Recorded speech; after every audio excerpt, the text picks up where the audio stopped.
నమస్కారం. ఈరోజు మనం ఒక అద్భుతమైన, ఊహకు కూడా అందని రహస్యాల ప్రపంచంలోకి వెళ్ళబోతున్నాం.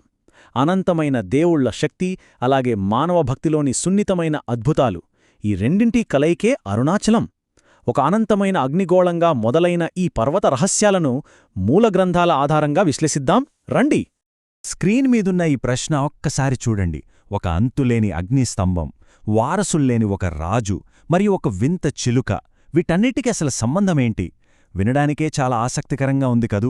ఒక భయంకరమైన విశ్వశక్తి ఎంతో బలహీనమైన సాధారణ మనుషుల జీవితాలతో ఎలా ముడిపడిందో ఆలోచిస్తే ఆశ్చర్యం వేస్తుంది. అసలు ఈ రోమాంచకమైన ప్రయాణం ఎక్కడ మొదలైందో ఇప్పుడు చూద్దాం. మొదటి భాగం మహావిశ్వవివాదం. బ్రహ్మ విష్ణువుల మధ్య జరిగిన ఆసక్తికరమైన తగాదా.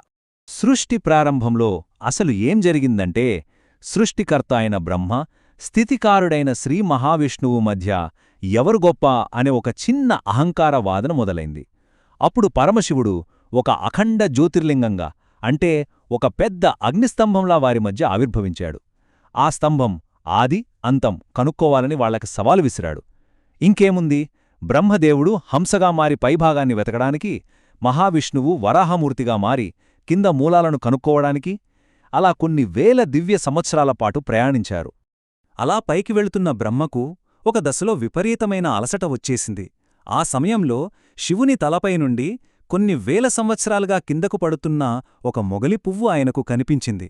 అహంకారం వీడని బ్రహ్మ ఏం చేశాడంటే, తాను శివలింగం పైభాగాన్ని చూశానని అబద్ధం చెప్పడానికి ఆ మొగలి పువ్వును, అలాగే అక్కడే ఉన్న కామధేనువును తప్పుడు సాక్ష్యం చెప్పమని ఒప్పించాడు. కాని కిందకు వెళ్లిన విష్ణువు మాత్రం చాలా నిజాయితీగా తన ఓటమిని అంగీకరించాడు.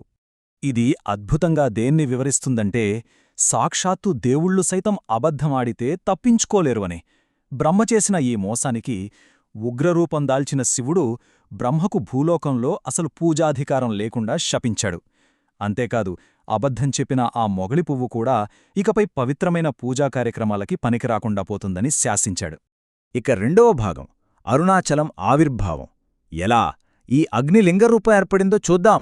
జరిగిన తప్పుకు పశ్చాత్తాపపడిన బ్రహ్మదేవుడు సాధారణ మానవులకు జ్ఞానాన్ని ప్రసాదించడానికి కొంచెం శాంతించి భూలోకంలో కొలువుదీరాలని ఆ అగ్నిస్తంభాన్ని ప్రార్థించాడు. ఆ ప్రార్థనా ఫలితంగానే యుగాలు మారుతున్న కొద్దీ ఆ భయంకరమైన అగ్నిపర్వతం క్రమంగా చల్లబడుతూ వచ్చింది. కృతయుగంలో అగ్నిలా, త్రేతాయుగంలో స్వర్ణగిరిలా, ద్వాపరయుగంలో రాగిలా మారి నేటి కలియుగంలో మనం చూస్తున్న ఈ పవిత్రమైన రాతికొండగా రూపాంతరం చెందింది.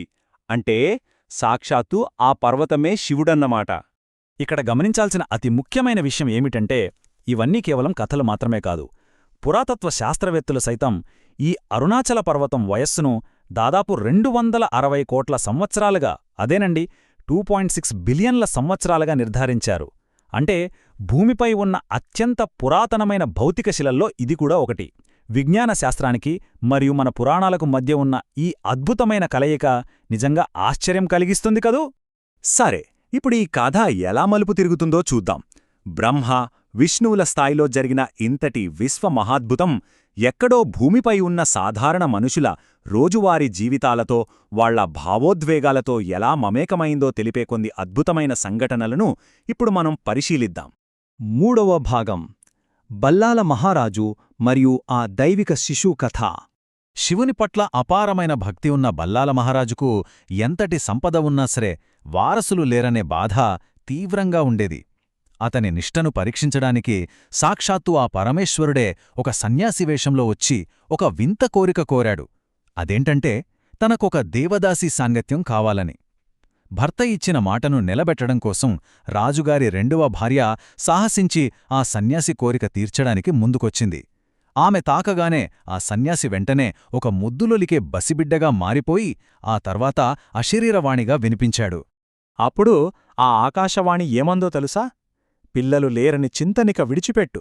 నువ్వు మరణించిన తర్వాత నేనే స్వయంగా వచ్చి నీకు తలకొరివి పెడతాను అని.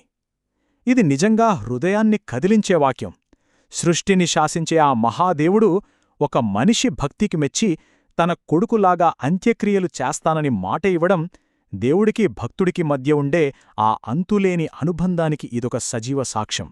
ఇందులో నమ్మశక్యం కాని విషయమేమిటంటే, ఇది కేవలం పురాణాల్లో జరిగిన కథ కాదు. నేటికీ ప్రతి ఏటా బల్లాల మహారాజు చనిపోయిన రోజున దేవాలయ తలుపులు మూసి ఉత్సవమూర్తులను ఒకప్పటి రాజధాని అయిన పల్లికట్టుకు తీసుకువెళ్తారు. అక్కడ సాక్షాత్తూ ఆ దేవుడే ఆ రాజుకు ఆబ్దికం పెడతాడు. వినడానికి ఎంతో ఆశ్చర్యంగా ఉంది కదూ. భూమండలం మీద భగవంతుడే తన భక్తుడికి తద్దినం పెట్టే ఏకైక క్షేత్రం బహుశా ఇదేనేమో.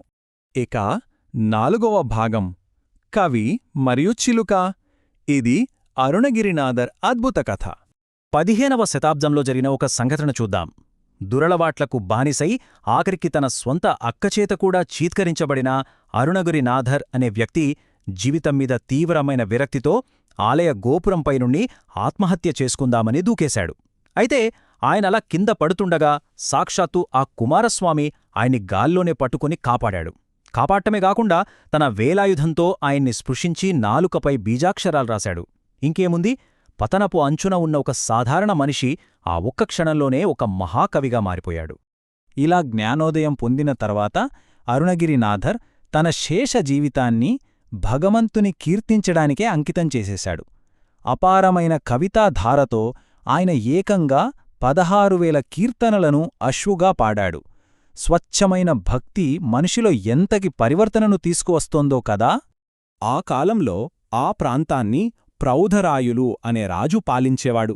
అరుణగిరినాథర్ కీర్తి చూసి సంబంధన్ అనే ఆస్థాన కవికి తీవ్రమైన ఈర్ష్య కలిగింది. అయితే వాళ్ళిద్దరి మధ్య జరిగింది కేవలం ఒక కవిత్వ పోటీ కాదు సుమా, అహంకారానికి మరియు అచంచలమైన భక్తికి మధ్య జరిగిన ఒక తీవ్ర సంఘర్షణ అది.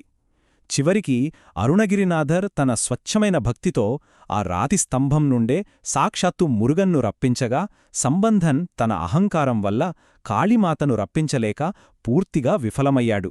కాని ఇక్కడే ఒక చిక్కు వచ్చి పడింది. మురుగన్ ప్రత్యక్షమైన ఆ దివ్యతేజస్సును చూడలేక రాజుగారికి కళ్ళుపోయాయి. తనవల్లే కదా రాజు అంధుడయ్యాడని బాధపడిన అరుణగిరినాథర్ ఆ చూపును తిరిగి తెచ్చే ఒక అద్భుత పుష్పం కోసం ఆకాశమార్గాన వెళ్లాల్సి వచ్చింది. దానికాయన ఏం చేశాడో తెలుసా? కిలీగోపురం అనే గోపురంపైకి వెళ్ళి తన దేహాన్ని భద్రంగా అక్కడ దాచిపెట్టి ఒక చనిపోయిన చిలుక శరీరంలోకి పరకాయ ప్రవేశం చేసి ఆ పైలోకాలకు ప్రయాణమయ్యాడు. ఇక్కడే కథ ఊహించని మలుపు తేరింది.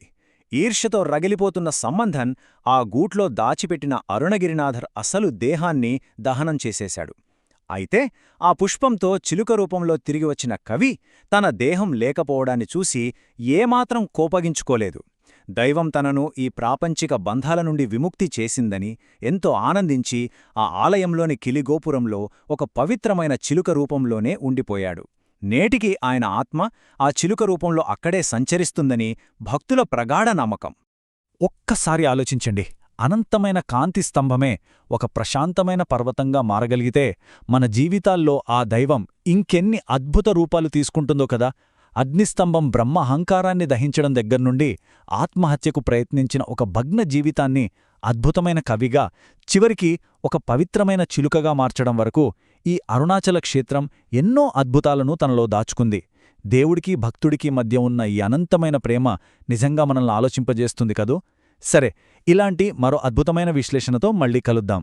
అంతవరకు ఈ జ్ఞానాన్వేషణ ఇలాగే కొనసాగిద్దాం.